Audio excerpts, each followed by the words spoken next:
Olá, pessoal! O vídeo de hoje nós vamos dar continuidade aos períodos literários, tá?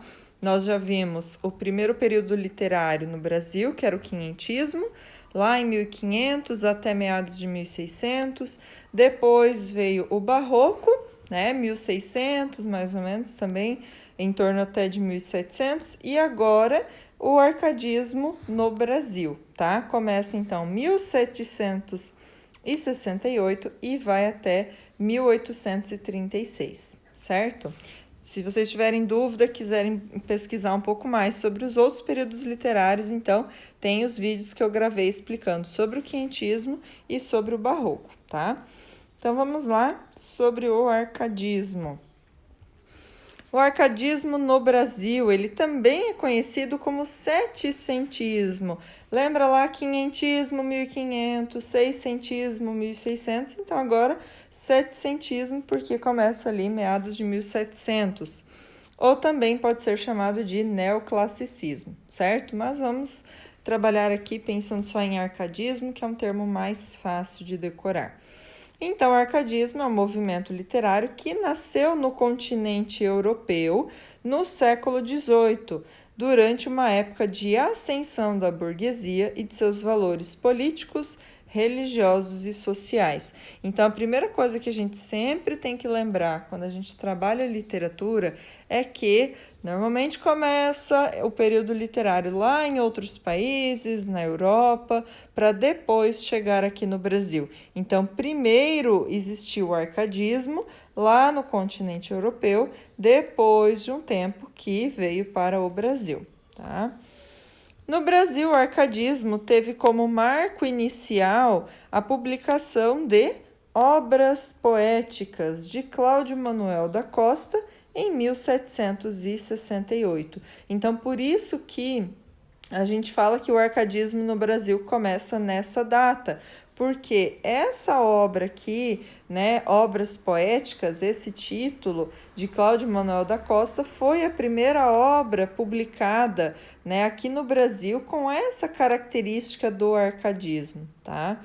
Os principais escritores brasileiros deste período são Cláudio Manuel da Costa, Santa Rita Durão, Basílio da Gama e Tomás Antônio Gonzaga. Então, são os nomes, né, os principais nomes de autores aqui do Brasil nesse período.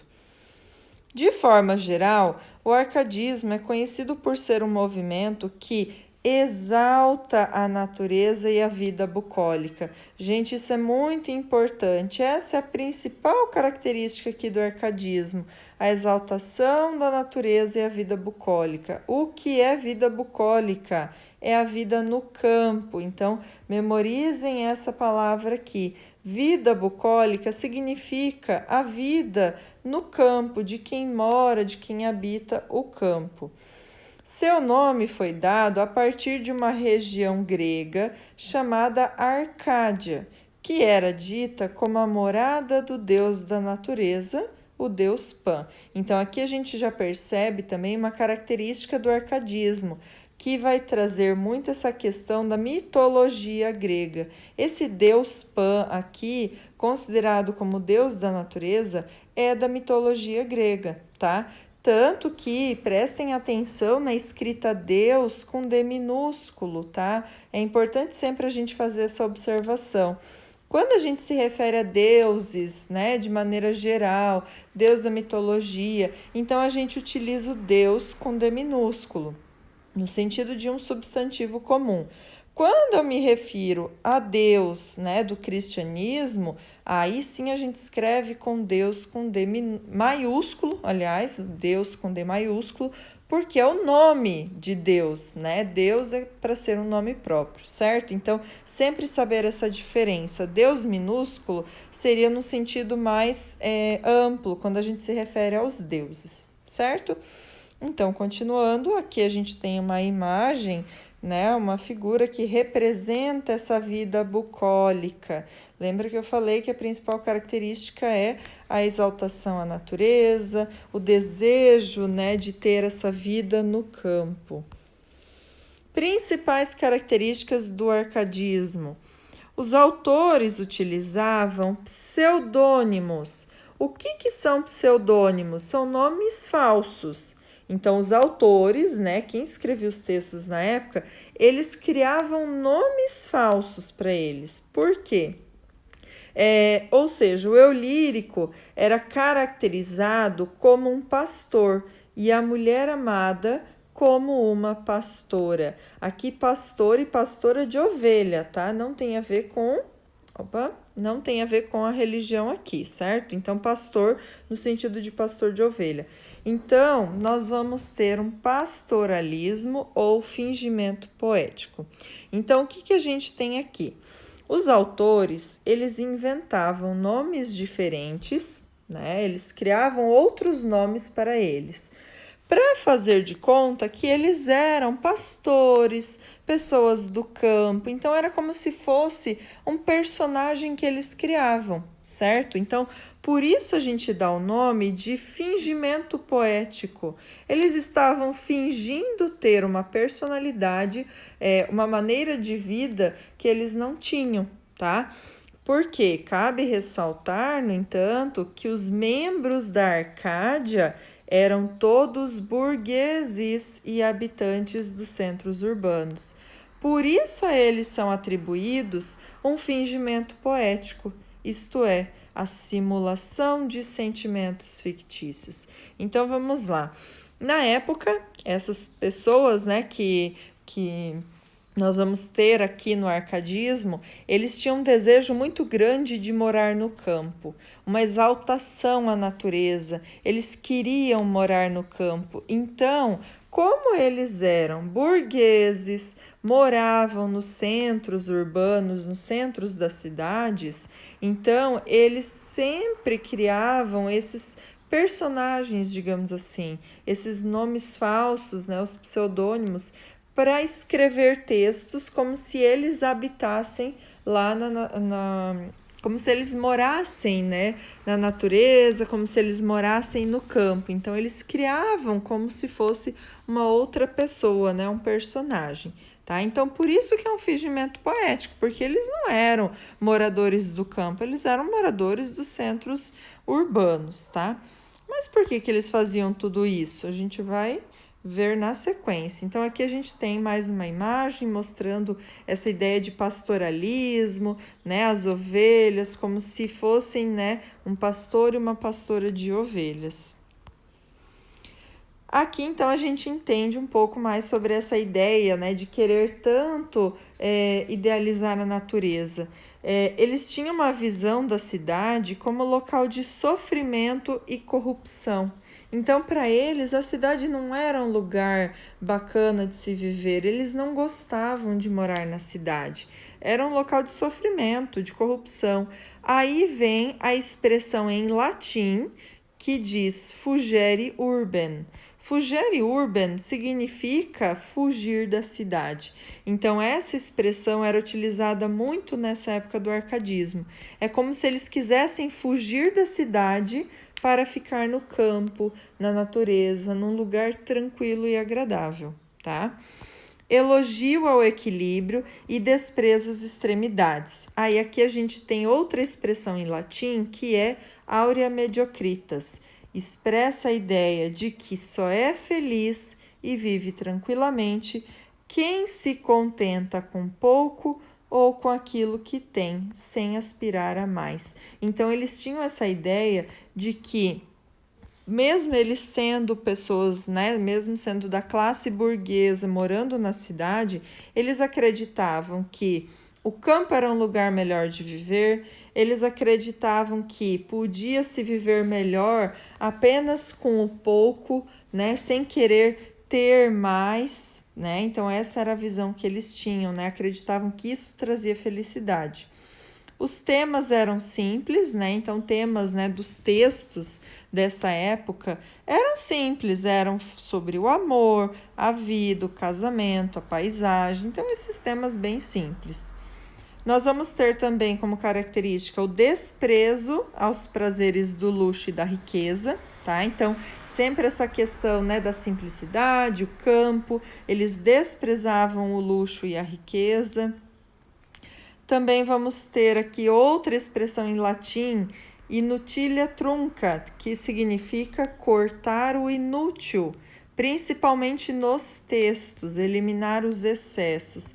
Nós vamos ter aqui no arcadismo textos simples, né? Uma linguagem clara, fácil, né? Eles priorizam o quê? Cortar o que é inútil, o que é excesso. Eles não querem ter excesso, tá? Mais uma característica importante, o aproveitamento do momento presente. Aproveitar a vida devido à incerteza do amanhã. Vivência plena do amor durante a juventude, porque a velhice é incerta. Então, aqui temos mais uma expressão em latim utilizada muito no arcadismo, que é o carpe diem. Carpe diem é uma expressão muito famosa, tenho certeza que em algum momento vocês já ouviram, né, falar dessa expressão em latim. Carpe diem significa aproveite o momento presente, aproveite o hoje, né, já que o amanhã é incerto. Então, eles tinham essa mentalidade, né, essa crença aqui no arcadismo, de que era importante aproveitar o hoje, o momento presente. Mais uma característica também é outra expressão em latim que nós vamos ter, que é locus amoenus. Locus amoenus significa lugar ameno, agradável. Então, eles buscavam sempre estar num lugar agradável, ameno, tranquilo. Por isso que eles buscavam tanto ir para o campo, ir para a natureza, próximo da natureza. Então, sempre que possível, né, essas pessoas ali do arcadismo sempre tentavam ir para junto da natureza, né, aproveitar os momentos, né, junto da natureza. Outra característica que eu falei bastante é a exaltação da natureza, né? A natureza é perfeita, é um lugar tranquilo e agradável. Valorização do cotidiano e da vida simples. Aí a gente tem, né, aquilo que eu falei do pastoril e do campo, o bucolismo, vida no campo, vida campestre, tá? Então era isso que eles, né, sempre queriam, ter essa vida no campo. Crítica à vida nos centros urbanos, assim como também a agitação e os problemas das pessoas que viviam nesses lugares. Quando os representantes árcades moravam na zona urbana, iam sempre ao encontro com a natureza para purificar suas almas com os ares leves do campo.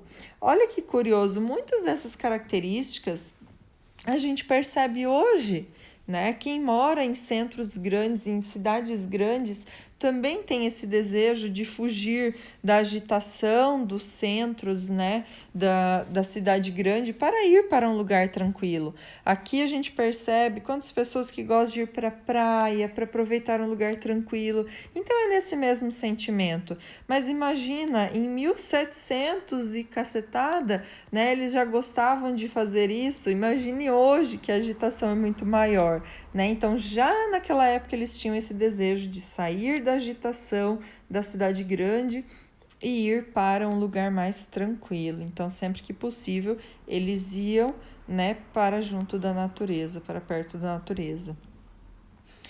Inspiração greco-romana, predomínio das figuras mitológicas, aquilo que eu falei lá no início, né, quando eu citei o deus Pan. Então, nós vamos ter como característica também a mitologia grega, tá? Então, a mitologia pagã, a mitologia grega, acabou servindo como elemento estético para os árcades. Nós vamos ver que nos textos do arcadismo traz muitas palavras da mitologia grega, tá? E a exaltação ao homem puro. Os árcades se preocupavam muito com a essência natural do homem e buscavam inspiração nas pessoas que tinham uma relação perfeita com a natureza.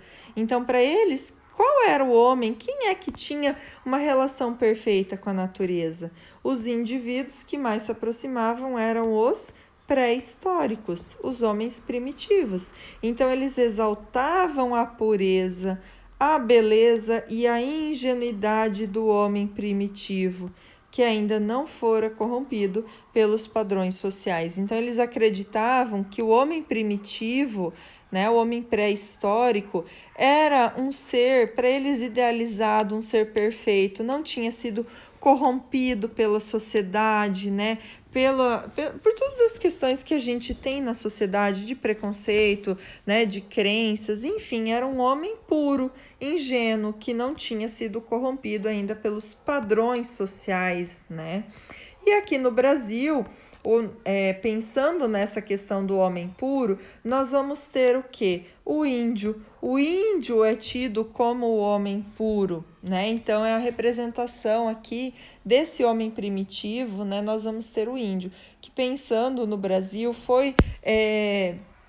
são os primeiros homens, né, que tiveram aqui no Brasil. Então, foram homens, né, na época, antes do descobrimento, que eram homens puros, não tinha toda, né, essa questão dos padrões sociais que a gente tem até hoje, tá? Então, para eles, esse homem puro, né, eles tinham como inspiração, eles acreditavam, né, eles gostariam de ser como esses homens primitivos. Certo? Então, aqui são as principais características do arcadismo. Teria muito mais assunto para falar sobre esse período literário, a questão do contexto histórico também, mas o nosso tempo é curto, né? A gente tem que fazer uma atividade mais resumida. Então, eu espero que vocês tenham entendido. Tentei ser bem clara e bem breve aqui nesse assunto, certo? Qualquer dúvida, mandem mensagem para mim, que estou à disposição para ajudá-los. Um abraço, até o próximo vídeo.